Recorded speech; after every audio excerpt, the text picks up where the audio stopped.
अस्सलामु अलैकुम वरहमतुल्लाहि वबरकातुह। नाज़रीन व सामीन, 40 अहादीस के सिलसिले के साथ आपकी खिदमत में हाजिर हैं और आज हदीस नंबर 19 है, जिसके रावी हजरत अबू मालिक अशअरी रजी अल्लाह तआला अन्हु हैं और ये रिवायत भी सही मुस्लिम में मौजूद है। और ये रिवायत बड़ी अजीब और बड़ी खूबसूरत रिवायत है। इस रिवायत में अकरम सल्लल्लाहु अलैहि वसल्लम ने एक ऐसी सिफत बयान की जिसको निस्फ़े ईमान करार दिया। हदीस मुबारक सुन लीजिए। क़ाल रसूलुल्लाह सल्लल्लाहु अलैहि वसल्लम अत्तुहूरु शत्रुल ईमान। क़ाल रसूलुल्लाह सल्लल्लाहु अलैहि वसल्लम अत्तुहूरु शत्रुल ईमान। हुजूर अकरम सल्लल्लाहु अलैहि वसल्लम ने फरमाया, सफाई और पाकीज़गी ईमान का हिस्सा है। सफाई और पाकीज़गी निस्फ़े ईमान है। हदीस मुबारका के मफहूम की तरफ चलते हैं। सफाई और पाकीज़गी जिस तरह के आपने सुना, ये निस्फ़े ईमान है, तो मालूम हुआ कि ईमान का, इस्लाम का एक मजबूत और बड़ा अमल सफाई और पाकीज़गी। उमूमन हम समझते हैं कि नमाज पढ़नी है तो वज़ू कर लिया, कुरान करीम की तिलावत करनी है, देख कर करनी है तो वज़ू कर लिया, ये सफाई और पाकीज़गी है। सिर्फ ये मफहूम नहीं है सफाई और पाकीज़गी। इस हवाले से भी देखें तो वज़ू सिर्फ नमाज और कुरान करीम की तिलावत वगैरह के साथ खास नहीं है। हुजूर अकरम सल्लल्लाहु अलैहि वसल्लम तो हर वक्त बावुज़ू रहते थे। सहाबा भी आपकी इक्तदा और पैरवी करते हुए हर वक्त बावुज़ू रहते थे। और बावुज़ू रहने की फजीलत बयान की गई कि जब तक बंदा बावुज़ू रहता है उसको, उसकी फरिश्ते उसके लिए नेकियां लिखते रहते हैं, वो गुनाहों से बचा रहता है, शैतान के वसवसों से बावुज़ू आदमी बचा रहता है। लेकिन सफाई और पाकीज़गी सिर्फ ये नहीं है।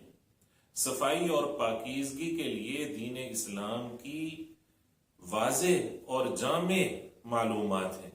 कुरान करीम में अल्लाह रब्बुल इज़्ज़त ने सफाई रखने वालों को अपना महबूब करार दिया। कुबा मदीना के करीब एक इलाका था, वहां के लोग अंसार सहाबा वहां रहते थे रिज़वानुल्लाहि अलैहिम अजमाइन।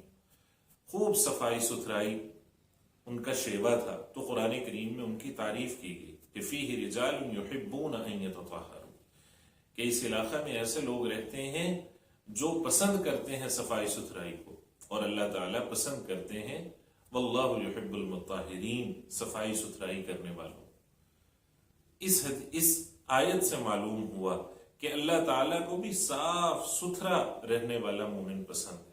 अब सफाई की बहुत सारी किस्में हैं। एक तो है जिस्मानी सफाई और एक है जिस्मानी सफाई के मुकाबले में रूहानी सफाई। दीन इस्लाम ने जिस्मानी सफाई को भी अहमियत से बयान किया।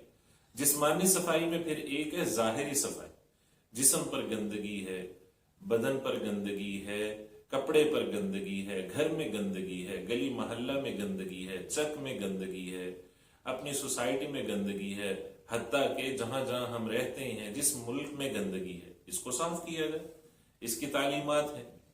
और जिस्मानी सफाई में एक वो सफाई है जो हमें, जो मानवी सफाई है, मसलन नाक के अंदर का हिस्सा है, कान के अंदर का हिस्सा है, मुंह के अंदर का हिस्सा है, हमारे ऐसे जोड़ हैं जिनके अंदर की जगहें हमें नजर नहीं आती, हमारे नाखून हैं। दीन इस्लाम ने इनकी सफाई पर जोर दिया। जेर नाफ बाल को काटने का बतलाया गया। इसी तरह नाखून काटने का अमल बतलाया गया। और इसी तरह मुंह के अंदर की सफाई, हुजूर अकरम सल्लल्लाहु अलैहि वसल्लम किस कदर एहतमाम करते थे मुंह को, दांतों को साफ रखने का, मुंह के अंदरूनी हिस्से को साफ रखने का। हुजूर अकरम सल्लल्लाहु अलैहि वसल्लम कसरत से मिसवाक करते थे, हत्ता कि हुजूर अकरम सल्लल्लाहु अलैहि वसल्लम का जो आखिरी अमल था, हजरत आयशा रज़ी अल्लाह तआला अन्हा फरमाती हैं कि आप में हिम्मत नहीं थी कि मिसवाक चबाएं, मैंने मिसवाक चबा कर दी और हुजूर अकरम सल्लल्लाहु अलैहि वसल्लम जाते जाते भी दर्स दे गए कि मोमिन साफ सुथरा होता है, उसका मुंह पाकीज़ा होता है, साफ सुथरा होता है। तो देखें, जिस्मानी सफाई, जाहिरी सफाई और फिर जिस्म की मानवी सफाई, किस कदर अहमियत से इसको बयान किया गया। اسی طرح وضو ہے، وضو کے فرائض دیکھیں، سنتیں دیکھیں، غسل کے فرائض دیکھیں، غسل کو کیسے تفصیلاً حضور اکرم صلی اللہ علیہ وسلم نے بیان فرمایا، پھر صحابہ نے نقل کیا، حتیٰ کہ استنجا کرنے کے متعلق بھی پوری طرح بات سمجھائی گئی کہ استنجا کیسے کرنا ہے۔ پہلے پانی نہیں ہوتا تھا، ڈھیلوں سے استنجا کیا جاتا تھا، تو اس میں بھی ایک عدد ہے کہ کتنی مرتبہ ڈھیلا استعمال کرنا سنت ہے۔ ہمیں یہ باتیں سیکھنی چاہیے، وضو کا طریقہ، غسل کا طریقہ، اپنے آپ کو پاک صاف رکھنے کا طریقہ۔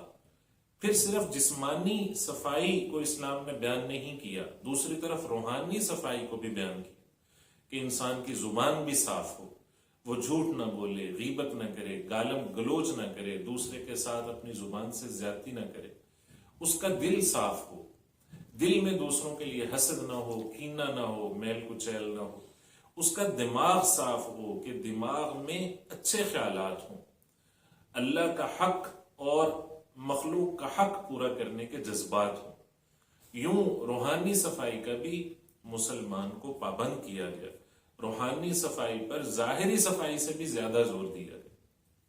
اس لیے حضور اکرم صلی اللہ علیہ وسلم نے صفائی کی اس اہمیت کو بیان کرنے کے لیے فرمایا الطہور شطر الایمان، کہ صفائی نصف ایمان ہے، صفائی ایمان کا حصہ ہے۔ خود رب العالمین نے قرآن کریم میں ایک موقع پر جب نماز کے بابت ہدایت دی جا رہی تھی فرمایا اذا قمتم الى الصلاة فاغسلوا وجوهكم وايديكم من المرافق وامسحوا برؤوسكم وارجلكم من الكعبين، کہ اپنے فلاں فلاں جسم کے حصے دھوئے جائیں۔ اسی طرح دوسری جگہ خود اللہ رب العالمین نے فرمایا کہ جب تم میں سے کوئی جنبی ہو یا وہ اپنی قضاء حاجت سے فارغ ہو جائے تو پھر اس کو چاہیے کہ وہ خوب طہارت اور صفائی حاصل کرے۔ تو طہارت اور صفائی نصف ایمان ہے، ایمان کا ایک بڑا حصہ ہے، ہمیں اس عمل کو خوب اپنانا چاہیے، تبھی ہم حضور اکرم صلی اللہ علیہ وسلم کے سچے امتی کہلانے کے حقدار ہوں گے۔ اللہ تعالیٰ اس حدیث مبارکہ پر ہمیں عمل کرنے کی توفیق عطا فرمائے۔ جزاکم اللہ۔